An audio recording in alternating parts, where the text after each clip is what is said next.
Welcome back. Telangana మంత్రి కేటీఆర్ మీడియాతో మాట్లాడుతున్నారు. లైవ్ లో చూద్దాం. अगर पहली बार मिलते थे तो लोग हमेशा शुरुआत उनकी हिंदी में या उर्दू में होती थी. आजकल तेलुगु में बोल रहे हैं, बट इससे पहले हमेशा हिंदी या उर्दू में शुरुआत. Correct. That's the fact. There can be no better example of setting a goal of yourself and getting it done. Here, one of the reasons why Mr. K.T. Ramarao is an inspiration to many. One is you're tireless. You're constantly on the move, constantly planning the next big breakthrough for the state of Telangana. For the first time in many years, as told by... भाई event का नाम रखे हुशार हैदराबाद, यहाँ पे ईरानी चाय नहीं पिला रहे आप, ग्रीन टी पिला रहे. क्या तो भी है नहीं. Excuse me. मैरियट में नहीं मिलेगा शायद ईरानी चाय. मिल जाएगा अभी. नहीं मजाक कर रहा हूँ यार. अरे यार तू छोड़ ना. ठीक है ना, अच्छा रहता है. मैं भी कॉफी मंगा लिया. भाई ईरानी चाय मिलेगा मैरियट में, देखो यार. ट्राई. सही है. चलो. For the first time in many years, as told by our elders, you are a leader whose works is clearly apparent in that. भाई चढ़ाओ मत, सुनो. नहीं ऐसी बात कर रहा हूं. चढ़ाओ मत, झाड़ पे चढ़ा रहा हूं मैं. आपको कुछ बोलने का जरूरी नहीं है. You are like a hero for the Telangana. But I got a question here. Development in the national scenario has always inclined towards north. South is always given a least.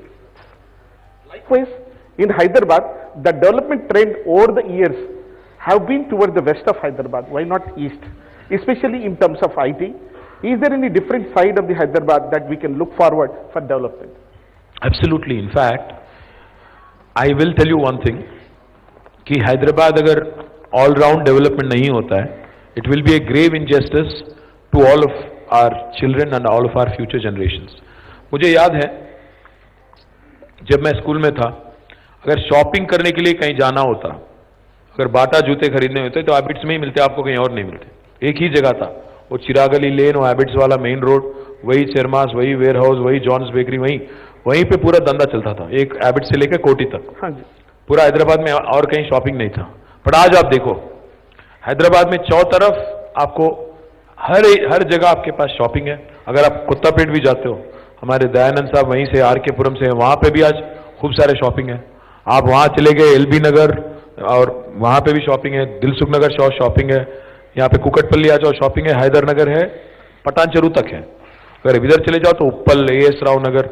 मतलब decentralised economic activity has improved.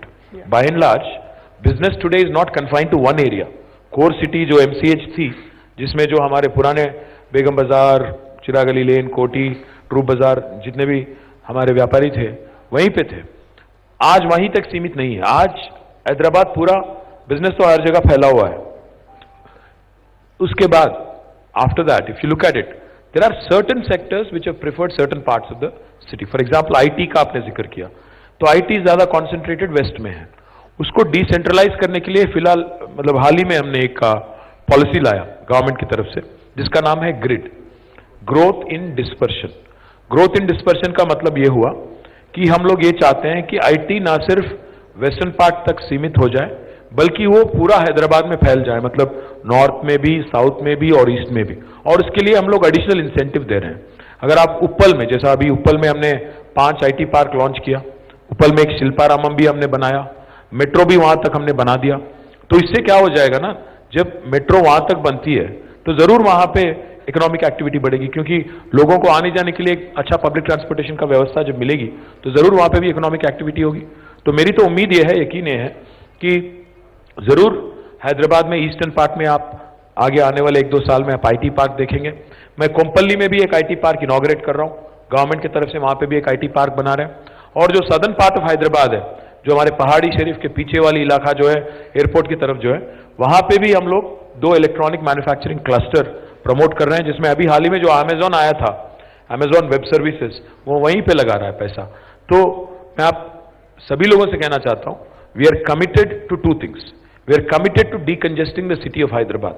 उसके लिए 2 चीज करना जरूरी है. एक तो dispersion में ग्रोथ होना चाहिए, और दूसरा हम लोग एक नया पॉलिसी भी लाए हैं. इसमें अगर कोई रियल एस्टेट डेवलपर है तो मैं आप सबसे कहना चाहता हूं, हमने एक इंटीग्रेटेड टाउनशिप पॉलिसी भी हमने लाया, जिसके बारे में मैं 2 शब्द कहना चाहता हूं. क्या है इंटीग्रेटेड टाउनशिप? इंटीग्रेटेड टाउनशिप का मतलब यह है कि अगर आप कोई टाउनशिप बना रहे हो तो उसमें लिव, वर्क, लर्न, प्ले, इस सारी चीजों का सुविधा होना चाहिए। एक टाउनशिप सेल्फ कंटेन्ड होना चाहिए। तो इसको हम लोग प्रमोट कर रहे हैं पूरा आउटर रिंग रोड के चारों तरफ। तो आउटर रिंग रोड के 5 किलोमीटर बाहर अगर आप टाउनशिप अगर बनाओगे तो anybody who can't afford a villa और a flat in Hyderabad, they can go there and live there, and they can commute either inside the township, or if they have to commute into Hyderabad also, they can come and go. So idea is to decongest the core city, create counter magnets around ORR so that this core city is decongested and people also have better quality of living. So these are the two things I am very confident about, which will improve, the growth all around Hyderabad. And if you look at life sciences also, आज हैदराबाद पूरा दुनिया का vaccine capital है। आज हम लोग corona के time पे हैं, बहुत सारे लोग वैक्सीन की बात कर रहे हैं। कल प्रधानमंत्री और मुख्यमंत्री जी भी बात कर रहे थे वैक्सीन के बारे में। आज शायद पता नहीं कितने लोगों को यहाँ पे पता है, हैदराबाद आज दुनिया का वैक्सीन कैपिटल है। पूरा दुनिया में जितना वैक्सीन बनता है उसमें से 1/3 हमारे ही यहाँ बनता है। अगर आज दुनिया में कहीं भी एक बच्चा अगर उसको वैक्सीन शॉट दिया जा रहा है, उसमें 1/3 चांस है, 33% चांस है कि वो हैदराबाद में बना हुआ होगा। सो इतना मतलब चुस्ती से हम लोग आगे बढ़ रहे हैं वैक्सीन और बायोलॉजिकल और बायोटेक एरिया में भी और फार्मास्यूटिकल्स में भी। लाइफ साइंसेस, आईटी और aerospace in industry, I see a great future and electronics for these industries in Hyderabad, in and around Hyderabad. और बाकी ट्रेडिशनल बिजनेसेस तो है, but these 4 things I am very upbeat about. So I'll take the cue from for the next question from this point, sir. So you were talking about decongestion in Hyderabad and decentralized development across Hyderabad. So this is the city scenario. Do we take this in the state scenario as well? ఇప్పుడు urbanization గురించి మాట్లాడుతుంటాము, Hyderabad సెంట్రికే మాట్లాడుతుంటాము. So మీ విజన్లో తెలంగాణ మొత్తంలో కూడా decentralise development, decongestion అంటే హైదరాబాద్ నుంచి ఎక్కువ pressure పడకుండా వేరే దగ్గర కూడా డెవలప్ కావాలి అన్న మీ విజన్లో భాగం ఉందా? Part B of the question, and we don't want to put pressure everything on the government. Anni government chesarani kaakunda ma business community is also waiting. Where can we take part in your vision of rural development? There are NGOs working, but how do you want businessmen to collaborate with the government to work on development on rural sites? Kaushik, Hyderabad in a way is a blessing to the state, and sometimes Hyderabad in a way also is a bit of a challenge, in terms of decentralizing development. Okay. What I mean is, Hyderabad is so central to Telangana. From any nook and corner of Telangana, it is about maximum of 3.5 hours, so you can reach the city. So a lot of people, when I request them, see for example IT companies, I've been working with them, I've been telling them कि आप वरंगल में invest करो, करीमनगर में करो, महबूब नगर में करो, निजामाबाद में करो, आप खम्मम में करो.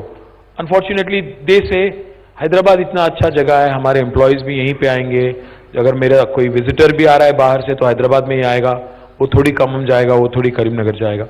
So it becomes sometimes a challenge to sell these cities because Hyderabad is so attractive.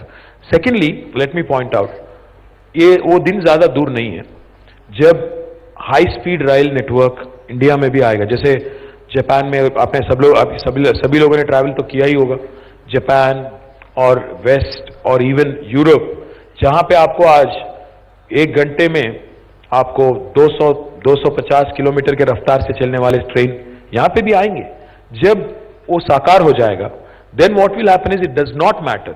आप जब हैदराबाद में रहते हुए करीमनगर में काम कर सकते हो, आधा घंटे में पहुंच सकते हो, और करीमनगर में रहते हुए हैदराबाद में भी काम कर सकते हो, आधा घंटे में आते हो, आधा घंटे में वापस जाते हो. When that sort of a network public transportation का available हो जाएगा, साकार हो जाएगा, then this decentralization will happen at a brisk pace. But till such time, what should we do? We should promote 3 things. Urbanization को तो हम रोक नहीं सकते हैं, क्योंकि लोग तो urbanize करेंगे. हैदराबाद क्यों आते हैं लोग? Better healthcare, better education, better employment opportunities. क्योंकि हम ये तो रोक नहीं पाएंगे. हमें ये सारे सुविधाएं लोकल रूरल डिस्ट्रिक्ट्स में करना चाहिए. तो सीएम साहब का ये विजन है कि आज जैसे निम्स है यहाँ पे हैदराबाद में, ऐसे ही हॉस्पिटल हम बनाने वाले हैं हर डिस्ट्रिक्ट में. That is our goal eventually, if not tomorrow, it might take a bit of a time, but we want to do that. better educational facilities, as much as possible decentralized. See, Warangal is shaped up into a good education hub now. Correct. Likewise, we have to ensure another 4 or 5 education hubs also. We are trying for a triple IT in Karimnagar. Likewise, we have to push more and more institutes away from Hyderabad so that Correct. better education, better healthcare and better employment opportunities are also available in districts so that this urbanization can be stemmed to an extent. And urbanization may be a core phenomenon, a sub-phenomenon. It's called suburbanization. Now, suburbanization, so as not to congest Hyderabad, so as not to create more traffic in Hyderabad, हमें एक counter magnet Hyderabad के outer ring road के पास बनाना चाहिए, जिसके तहत क्या होगा कि आप वहीं तक सीमित कर सकते हो. Hyderabad can continue to grow. आज अगर कोई बोलता है हैदराबाद, मैं मानता हूं जीएचएमसी ही हैदराबाद नहीं है. जो आउटर रिंग रोड तक आज जो एरिया आपको दिखता है 2000 स्क्वायर किलोमीटर से ज्यादा, उसमें भी उसको हम लोग हैदराबाद अर्बन एग्लोमरेशन बुला सकते हैं. ये सारे जो आउटर रिंग रोड के भीतर है वो सारा एरिया को हम लोग हैदराबाद मान सकते हैं. तो I think we have to do suburbanization properly, ensure that better public transportation is provided, and more importantly, districts में भी ऐसे अगर education और healthcare opportunities create करेंगे, तो I think that will address the problem to a large extent. So would you encourage the private business owners to develop this infrastructure there? Absolutely. In fact, that's the thing. I think government by itself cannot do everything. In fact, public-private partnership is the only way to go forward, and businessmen will have many opportunities to invest in districts, to partner with government. In fact, townships आप बना सकते हैं. In fact, you can work with the government in creating more and more infrastructure on multiple fronts. So, without a question, yes, that is the way forward. Thank you, sir. Yeah. जैसे अपनी Hyderabadi language में आप कभी new incubator पे काम करते, कभी foreign जाते, कभी इन्वेस्टर से मुलाकात कर लेते, ये सब होल तेलंगाना डेवलपमेंट की करते, कोई डाउट नहीं इसके ऊपर. लेकिन जो हमारे बिजनेस कम्युनिटी है, ये जो पूरी जो है आईटी पे काम हो रहा है, what you suggest how the business community going to make ease of Telangana, in future Telangana में a business community क्या रोल कर सकते हैं, क्या सजेस्ट करते हैं इसके बारे में? I think 2 सजेशन है मेरे, 2 राय है, अब 2 सलाह है. एक तो यह है कि सेकेंड जनरेशन के लिए अगर आप एक बिजनेस चला रहे हो